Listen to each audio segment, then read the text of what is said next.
Hello and welcome to Spirit Forest. Did you guys know that I am a Viking? Well, I have some stuff that I want to show you. I got some stuff I want to share, and this is the first of a series of videos, so stay tuned.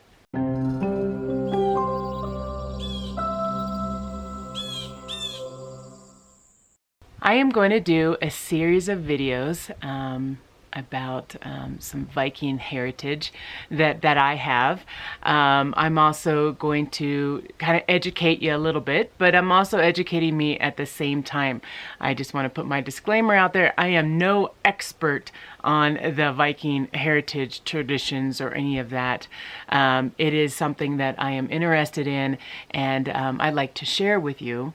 And also it's just kind of something that's fun for me. And I will link to all my information in the description of any of my Viking type videos. Again, I'm going to do a series of maybe 3 or 4 videos. This video I'm going to talk a little bit about the writing of the Viking and the language a little bit, and I might do some voiceover as well, because I might have to read some and I have no internet here, so because I can't memorize everything.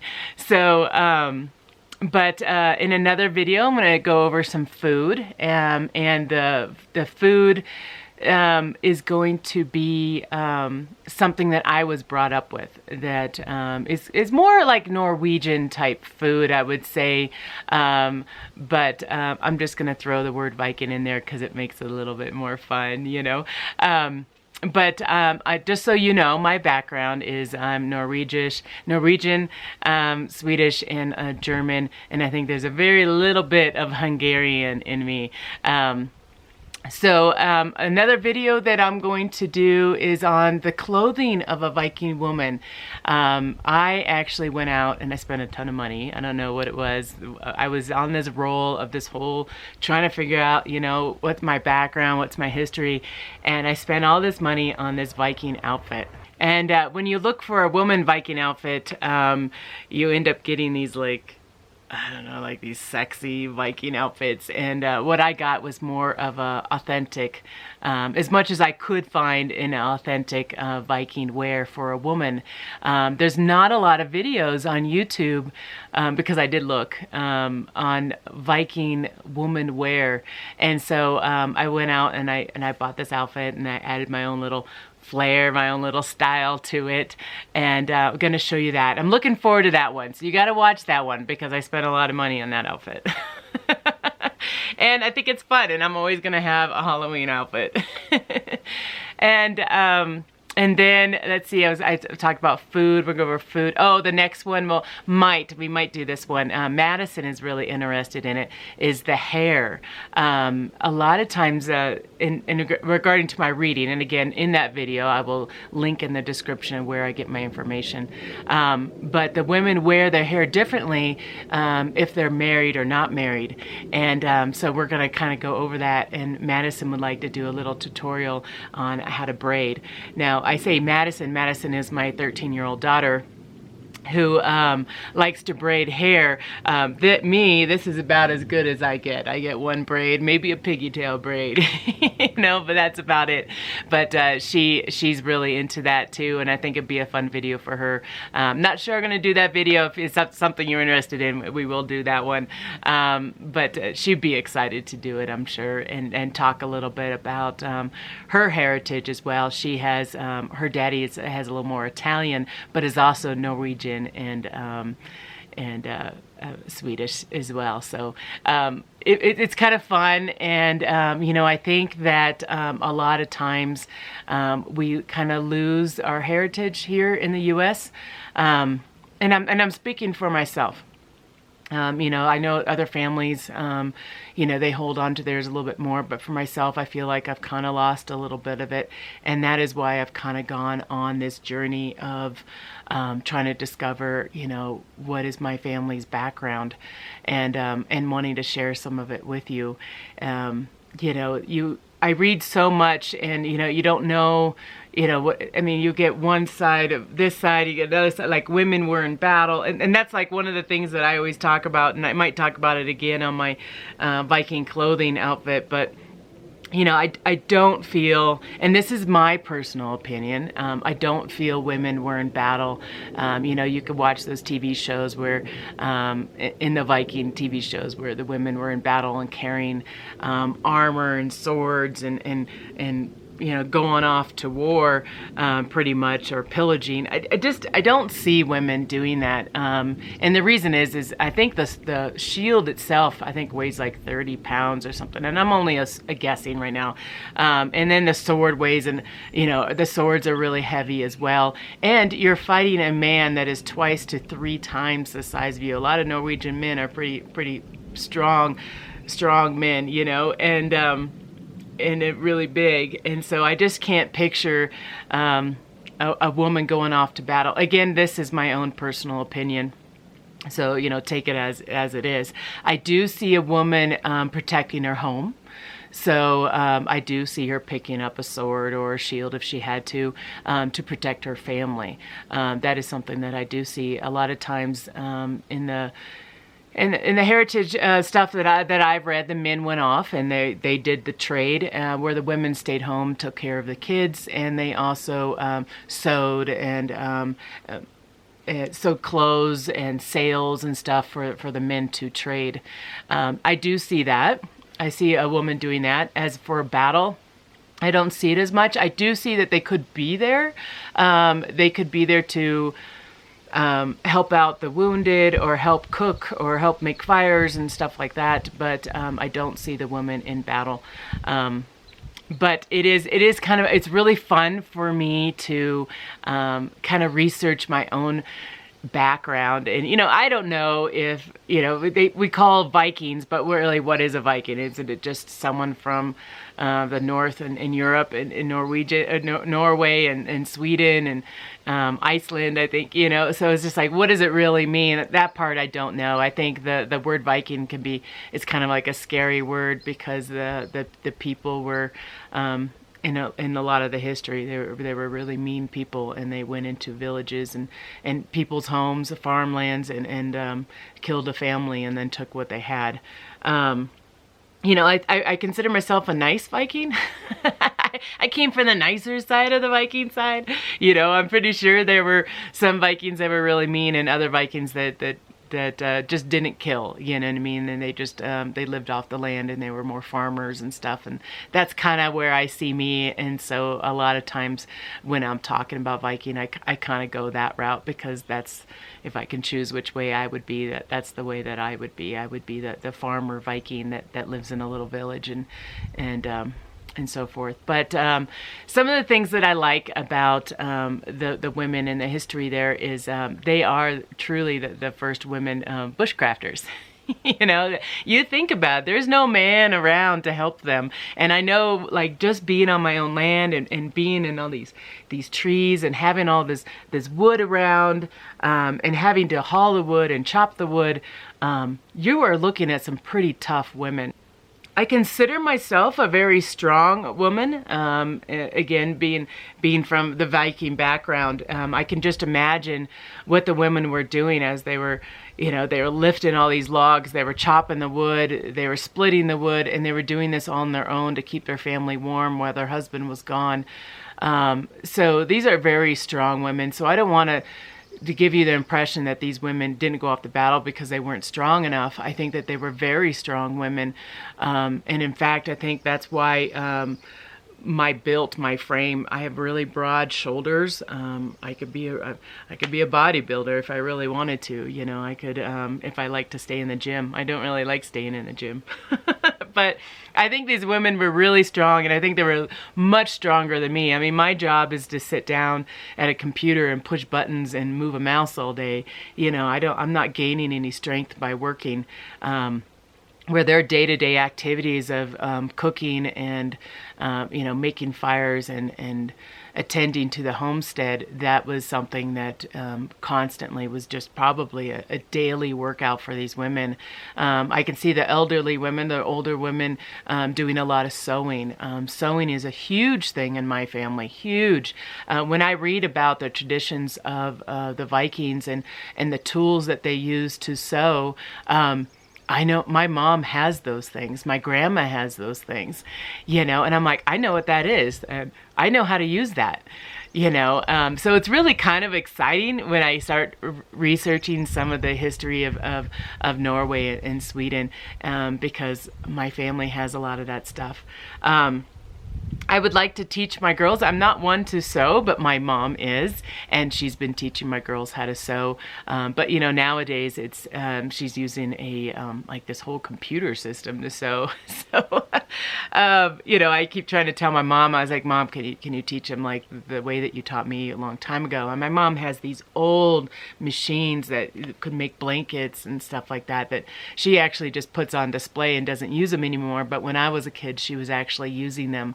And it's just beautiful to watch my mom do this and sew this beauty. It's artwork, and it's truly it's inspiring. But it's just something that I didn't really catch up on as much. But hopefully my daughters can see her do that.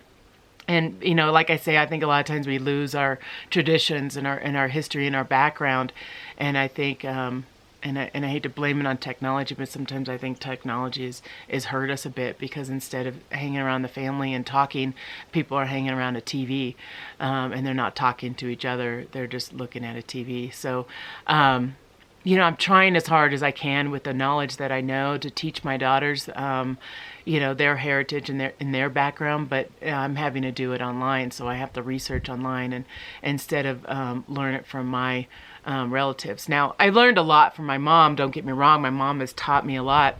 And on my dad's side, my dad's family was really small. He was the only child, and his mom taught me a little bit of stuff, but she has now passed away. So I'm trying to gain as much knowledge as I can from my mom, and just try to get some of the history of my family.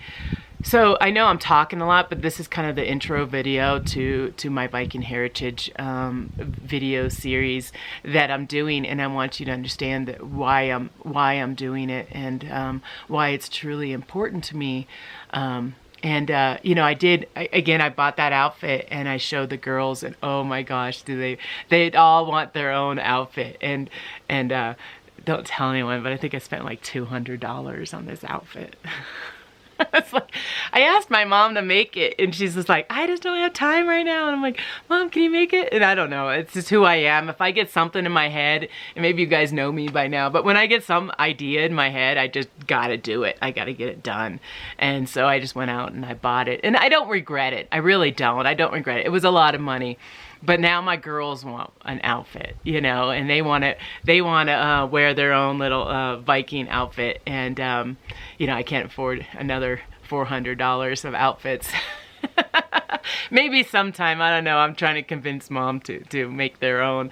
But anyways, that video is going to be a lot of fun. I think it's going to be really cool, and so stay tuned for that video.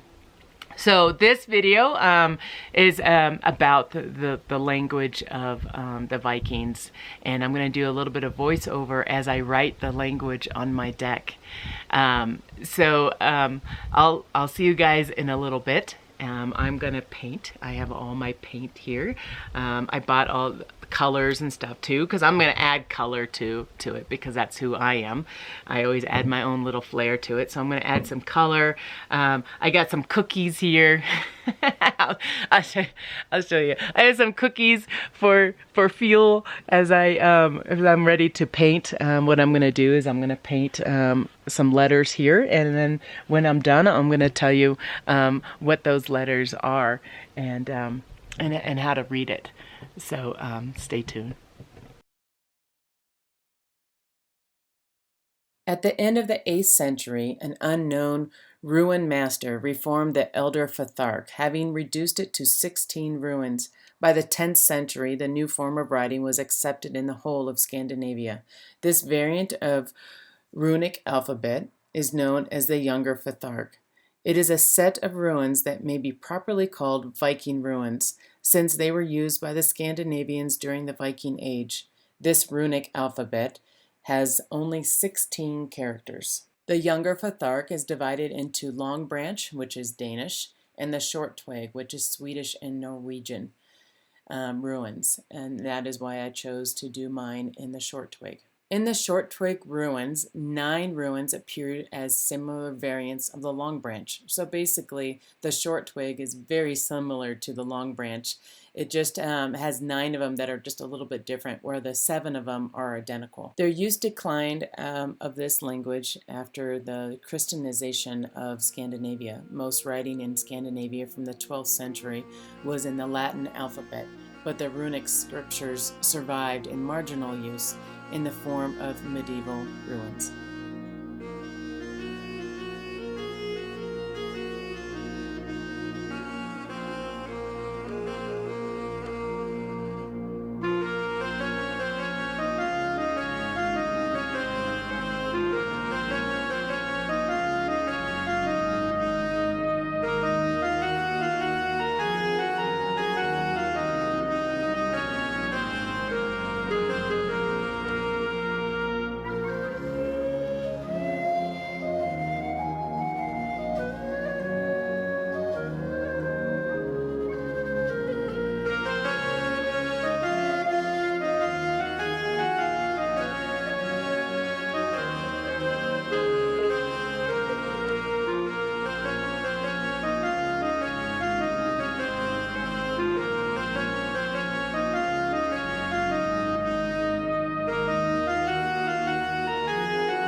I am done with my drawing. Now, I did buy a lot of different colors that I showed you at the beginning, but as I look at it, I kind of like it kind of just plain like this. I don't want to add too much to it. I think it will distract from the actual letters themselves.